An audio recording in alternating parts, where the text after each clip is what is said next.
thought that I needed to go straight to universities and look for people with all kinds of experience and degrees. Now you can use Indeed, you can use Facebook, you can use LinkedIn. And what it is that you want to represent, or you want that person to represent on your behalf. Hey everyone, in today's video we are going to share with you how to take your music school to the next level by hiring your very first music teacher to work for you. You guys, this can be a huge step in growing your school. And what we have done is we've interviewed some of our top music school coaches that are part of our Build a Music School membership here, and they're going to tell us exactly how they hired their first instructor. And these are successful music school owners from all around the world who have built massive schools with staff from like 10 people to over 100. And if you stick around until the very end, I'll share with you how we hired our first music teacher and the massive mistake I made so that you can avoid it. All right, let's jump in and hear from some of our coaches, and make sure to stick around until the very end to hear the one major mistake I made when hiring our first teacher. All right, so you are ready to hire your first teacher. Congratulations, that's a big step. So how did we find our first teachers? Let's see, when we first hired our teachers, we're putting up an ad. So we used Craigslist a long time ago. It was fantastic. Now you can use Indeed, you can use Facebook, you can use LinkedIn, a couple different areas that you can shoot for. References, local colleges are always good to put job postings on as well. The music department, or talk to one of the music department heads to kind of put the word out. So getting that all set up, then having your interview. So a couple things about that. One, we would meet people like at a coffee shop. We didn't have a location when we hired our first teacher. And so we would meet them at a coffee shop. That was before the day of Zoom. So now you could just do a Zoom meeting with them if you wanted, or you can meet with them in person for the first time. Once you start moving on and hiring more and more teachers, a Zoom interview at first is probably a good idea. It's going to save you a lot of time. In the first 5 minutes of an interview, you can probably tell if this person's going to be a good fit for you or not. And over Zoom, it's much easier to kind of end that shorter if you need to.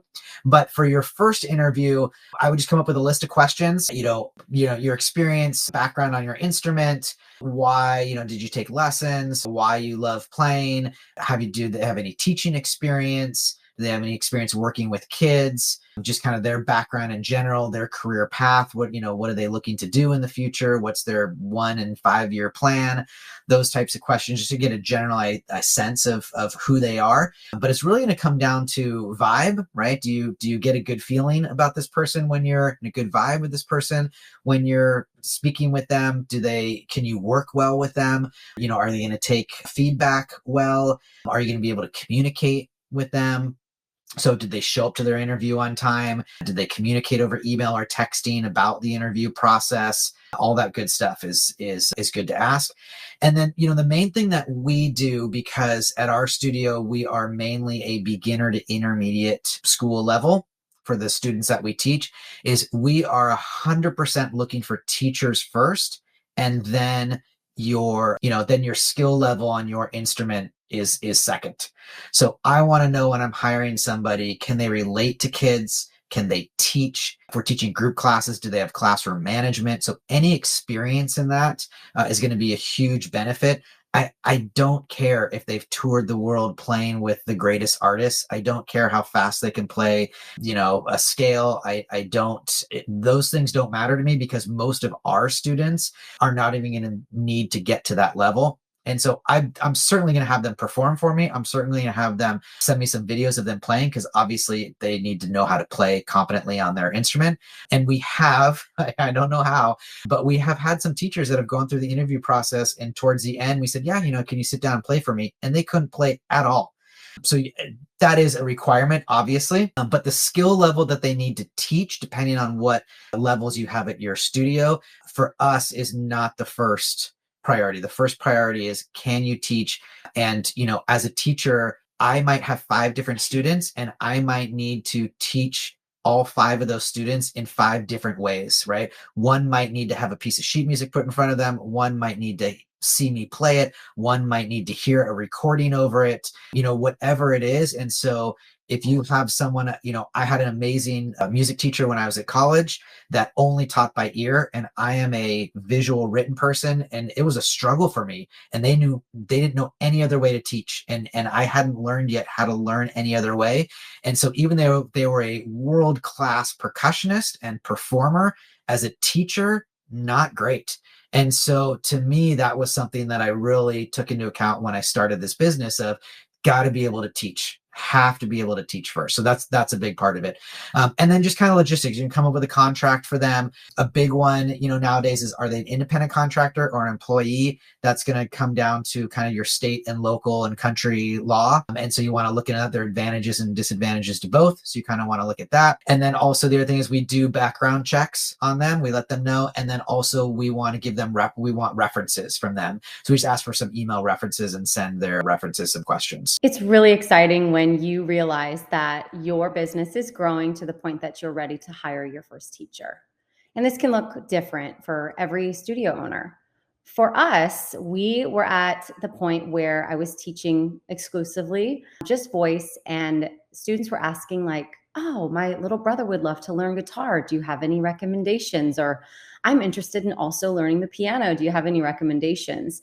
And this was around the same time that we were hunting for our first commercial space and kind of settling into that new larger facility where we had 2 additional lesson rooms with room to grow. So that was our journey, or my journey, was to look for instructors that taught things that I didn't teach, so that I could be the solution to the question that kept coming through the studio. So we went about it pretty simply because we were very new and small, and I put out just a simple ad. I think it was probably on Craigslist at the time. There are a lot better places to advertise now. Indeed's a good place. Communicating with maybe your professors at the College of Music in your local community, if you're lucky to have that, like we were, and creating a job description and a job advertisement that really attracts the type of people that may want to join you on your journey. And then, of course, you have an interview process to hold after that. But very wonderful resource that you can utilize to create that job description and the hiring ad is ChatGPT. You can draft it and use keywords that maybe describe the culture of your school to create a draft. And then you can go in and really update it to make it personalized and sound more like you. But attracting the right people really starts with, that initial impression when they hear about your business for the first time. And so it's a really important asset to put some time and effort into when you are at this stage. I hired my first teacher when I realized that I was going to be unable to keep up with the workload after I had my first child. So it sort of came about a little bit out of necessity as opposed to something that I had planned and prepped, which can happen for a lot of us for various reasons. We don't know what the future holds and life just throws things at us. So my recommendation would be to make sure that you're really clear on your own values and your own mission statement and what is important to you as a music school owner and what it is that you want to represent or you want that person to represent on your behalf. A lot of things can be taught, but integrity and honesty and care are something that have to be ingrained from a very young age. If those 3 things aren't present, then I would think very carefully about hiring that person. For me, I was very lucky in that we had a local, like a university, Polytech, which ran a music degree. So we had a lot of students coming through the music degree who were looking for part-time work. So this is a really great opportunity for anyone in a similar situation to be able to take a look at these students, look at their skill set, look at their musicianship level, their experience and who they are as a person, and bring them on just in a part-time basis, because often we're not ready to bring someone on full-time immediately. So bringing that person on a part-time basis on a trial period is super important, because it means that you have an out if you need one. Part-time means that you still have the opportunity to, well, we contracted actually to begin, so we could cancel those contracts at any point if it wasn't working.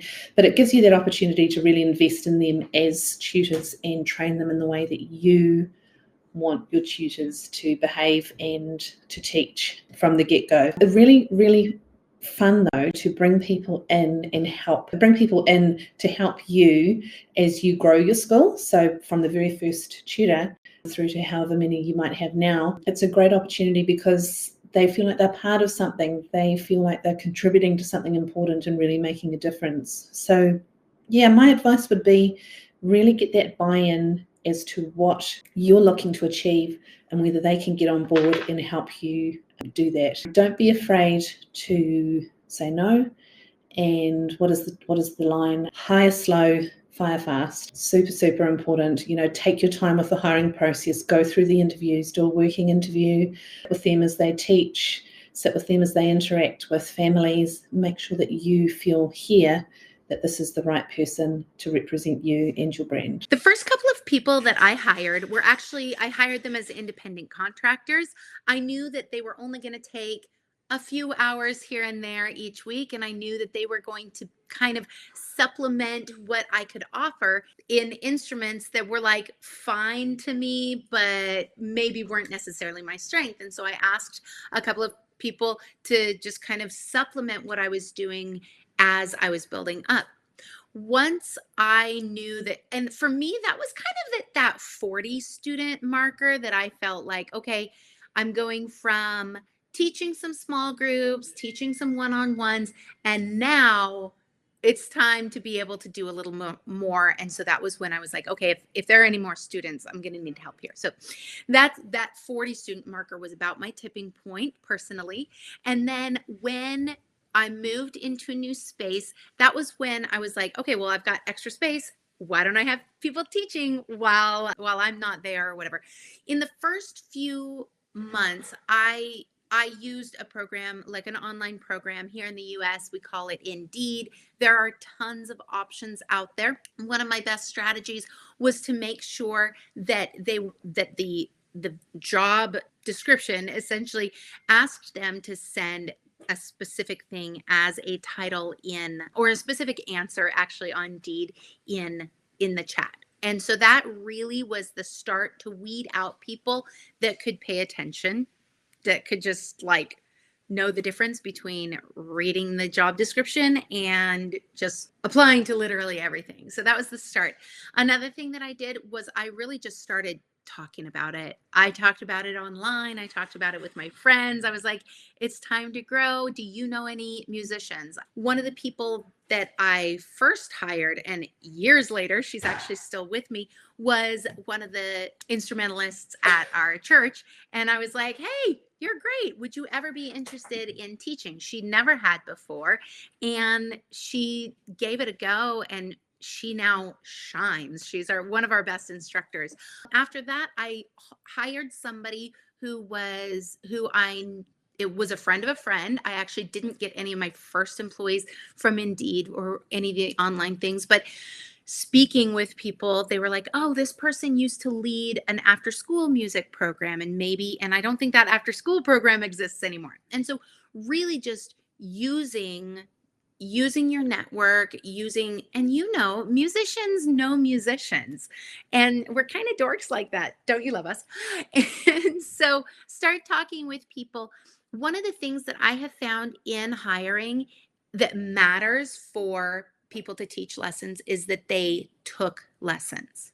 So anytime somebody comes to me and they're like, oh, I learned everything I need to know on YouTube, that tells me that honestly, they don't get it. They don't understand what additional factors there are to being in music lessons. That feedback that you get, the technical support, because honestly, anybody can learn chords on YouTube. You know that. I know that. I'm actually kind of cool with that. And I send some of those home as assignments and everything. But what instructors are doing is using the pedagogy and using the technique to get as better musicians. And so making sure that they have taken lessons, they get it, they know. And then one of the major things for me in all of my hiring is check their references. I beg of you, check their references. I always ask for 2 professional references and 2 of their choice. And I even let them know that at least one of those can be a personal reference. And within our BAM Squad modules, you're going to find pay rate structures that you can use. You're going to find, like phone call interview questions to kind of get past that first hurdle.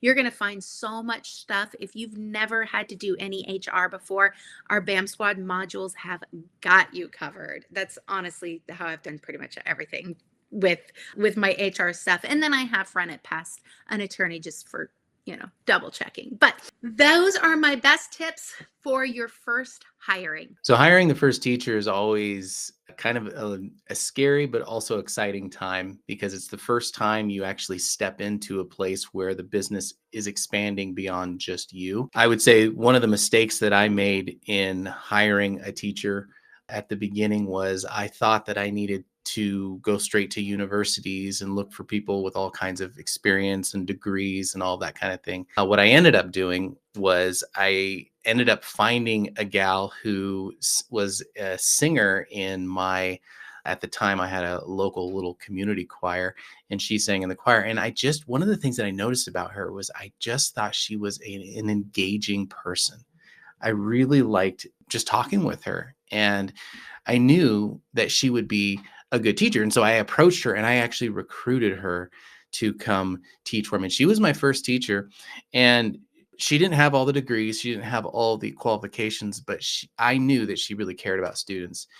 And she was probably one of my most successful teachers. She stayed with me for over 10 years, and she had incredible student retention. But it was because she really cared about the kids. She took an interest in them as human beings. And so it became more about building a relationship. And so I've always followed that philosophy when I've hired teachers, and knowing that is one of the things that is the most important. I would say it is the most important thing, is somebody that really takes an interest in the students and cares about the relationship. Hey, my name's Johnny Wilson, one of the coaches here at Builder Music School, and this is a really cool topic around how to hire your first music teacher, and I've got some great tips to add for you. I just want to congratulate you. If this is a step that you are taking, then you are in like the top 10% or 5%, I don't know the number, I'm just making it up, but you're in like the top percentage of music teachers in the world, because most people never get there. It scares them. They never take that plunge. They end up just owning a job forever. But if you're watching this video, you are thinking about how to take that step, and it is worth it. It is such a better future for you if you can pull it off. So my tips that I want to throw in the mix are kind of the boring ones, but the essential ones. So I'm going to throw a few things at you that you need to have prepared in terms of documentation that's going to help you make sure you have a really great experience bringing on that first teacher and all the other teachers that might come after that. So the first thing that you want to do is you want to make sure that you've created like a little list of some of the values of your school. Hey, what makes your school or your teaching business so great already because of who you are? What are some of the values and things that you have that you want your teachers to also share with you? So you want to decide what those are so that you can say to the teachers that you're interviewing, hey, these are some of the things that are important to us. Do they align? So if you have a real passion for just getting kids playing, pop songs as fast as possible and, not learning how to read classical music right away, but saving that for later, well, that's going to be a different value to someone that comes in and says, no, I want kids learning classical scales and doing exams from day one, and that's all I do, and that's all I'm passionate about. Well, there's a clash there. So you have to think through some of those things. Next thing is I want to share is you want to have like a little team handbook. So think through all the basic things that your teachers are going to need to know. Hey, how do they set up? How do they lock up? How do they submit their timesheets? How do they get paid? What's their next of kin so you can get in touch if something goes wrong? All the different issues that they need to know about in terms of setting them up to work well at your studio, you can put inside a little teacher's handbook. Now, I'll just say, if any of these things kind of scare you, like, oh, wow, that sounds like a really big job, we'll put a link down below for a free trial to our Builder Music School library. If you go to module number 6, that's all about how to build a rock star team. All of these resources are there for you in templates, and so you can see how it's been done by people like myself that have built a music school to 2,000 students and hundreds of other people in our BAM Squad membership of music school owners, and you can see all the templates and tricks and ideas and things that you need, and it'll just speed this whole process up for you. So don't stress about some of these things if they sound a bit scary. Next few things that I want to throw in the mix that you want to think about is, and depending which country you're in, you might need to have a health and safety policy. Again, we've included that for you. You might need to have a child protection policy, maybe a social media policy. These are all things you need to think about as you get more professional, moving from just a solo teacher to more of a business, because you're working with children. And so there are different rules around working with children. So for example, in my country, if you're going to hire someone, you need to make sure that you check 2 references for someone that's working with children, and you need to record who those people were and keep that on file in case anything ever goes wrong. You need to do that. So you need to know what are the things that you are legally bound to do when hiring someone working with children, if that's going to be a role people were doing in your music school. For most of you it will be. Next few things I want to throw in the mix is you've got to sort out like a payroll and a taxes system. So you need to decide whether people are going to be employees or contractors, whether they're going to submit invoices to you, whether you're going to do the taxes for them. What does your country say that you have to do? So some countries will say that if you're hiring someone, whether they're an employee or a contractor, you have to deduct the taxes. You need to know those laws and then find a system to do that. So whether you're handling it directly to your IRS or IRD, whatever they call it in your area, or whether you are using a software like a payroll software which is going to do it for you. So in America, a popular one is Gusto, and where I am there's one called Smartly or Smart Payroll, and there's lots of different ones all around the world. So there's a decision for you to make whether you're going to do it manually or whether you're going to use a software. I would always recommend go with the software, pay a small fee, have peace of mind that it's done properly. Next couple of things I'll give you 2 things is you want to make sure that you've got a bit of a plan on how you communicate with your staff. So they're not going to want you, calling them on the phone at all hours of the night. So you're going to want to have a strategy of, hey, do we use Slack or Facebook Messenger or WhatsApp or email or text message? Like, what is the thing that we use as our primary source, and what do we use within working hours and what do we use after working hours, so you can continue to send through information but they don't need to check it until a certain time. And you want to think around, hey, what are your expectations around when they should reply, and some really great stuff on this in that module 6, and tools and templates and kind of best practices and boundaries you can think about for your school. Final thing is there's a great video I just want to mention in there which will be really helpful for you if you are hiring your first person and you don't feel super confident about it. It's a video all about how to clearly pitch a job to someone and how to do it where you don't overpromise but you make it exciting and you make them want to come and work for you. And make sure that you've got everything laid out clearly. They see exactly what they're signing up for, so you don't end up having someone, a 1 week, 5 weeks in going, hey, this isn't what I signed up for, I'm going to leave, and then you have that horrible thing where you've got to find someone quickly, or you've got to communicate that teacher's leaving when they've just started. So that's a really important video. I don't have time to go into all the details of, but if there was one thing that you should watch, I would recommend that. So you'll find that in the start of module 6 there. So all the best of hiring your first person or your second person. I hope some of those ideas were super helpful for you. All right, those were some helpful tips. As I promised, I am going to share with you guys the number 1 mistake that I made when hiring our first teacher. So it would have been back in 2016, and we had just gotten our first commercial space, and I was so excited to bring in a new teacher and really try and grow this as a music school instead of a solo music teaching business. And in that time, I had a friend who had another friend who was looking to teach music lessons. And so I thought to myself, well, give me his phone number. I'll give him a call and we'll see how it goes. So I called him up and was like, hey, I don't want to actually interview you or anything. Should we just go grab lunch sometime and see how that goes? And, I'll tell you a little bit how I'm thinking about doing this thing and what I want it to look like, and we'll see how it goes.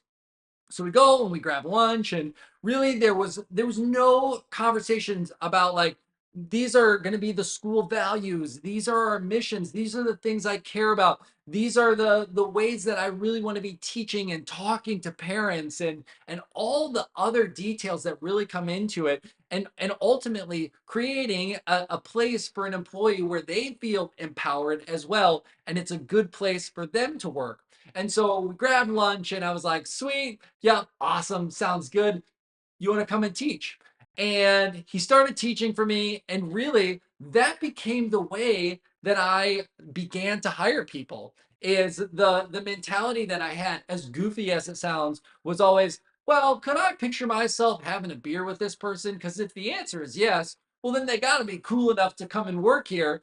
And really, it was just such a massive mistake, because what I was doing is I was bringing in people who weren't actually aligned with what our values were. Sure, they were a fun person to like hang out with for me, but really they weren't able to live out the culture and the values that I really wanted to bring to my music school. And so ultimately what we saw is higher student churn. We saw, teachers leaving and whatnot, because again, we were not creating the sustainable place for them to work. And though it was fun to grab lunch with them and get to know them a little bit more and do it in a very unique way, it really wasn't actually capturing what we needed to do, where we should have been doing a phone screen, right? And we should have been then interviewing them in person, and really not just seeing if they're a great musician or teacher, but do they align with ultimately what we are trying to become and where we are moving towards? Because if they're not, well, then they probably shouldn't work here. It's not that they're a bad teacher, they're just not right for us. And so this was so crucial. And over time, we realized this mistake that I had been making. And so what we did is we started implementing more systems in place that allowed us to be able to go, okay, is this actually the right person to teach here right now? Or should they be somewhere else, teaching somewhere else? It's not that, again, that they're a bad teacher. It's just that they're not right for our culture, mission, and values. And so if you're thinking to yourself, okay, well, I'm ready to hire my first person and like jump in, and I don't want to make the same mistake that Nick made when he hired his first teacher, well, then here's what I want you to do. I want you to click the link, grab the free trial, and in module 6, which is called Rockstar Teams, I want you to head over there and go down to where it says recruitment of teachers. And there you're going to find resources all the way from like, where do I find great teachers? How do I solve teacher shortages? Phone screen scripts, interview scripts, all the different things. And then more importantly, how do I actually onboard them? Once they're, yes, I want to have this person teach here. How do I bring them in and help them feel a part of the school and the community? And how do I then empower them to then, really live out the culture, the values, the missions of this place? And so not just hiring them, but how do, once I say, yes, you're hired, we then help them be able to launch to success and really be able to help grow our school alongside of us. And so if you're interested in that, click that link to grab that free trial. It is such a valuable resource. Again, that's going to be in module 6 called Rockstar Teams. You can start it in the recruitment of teachers section, and I hope to see you in the BAM squad.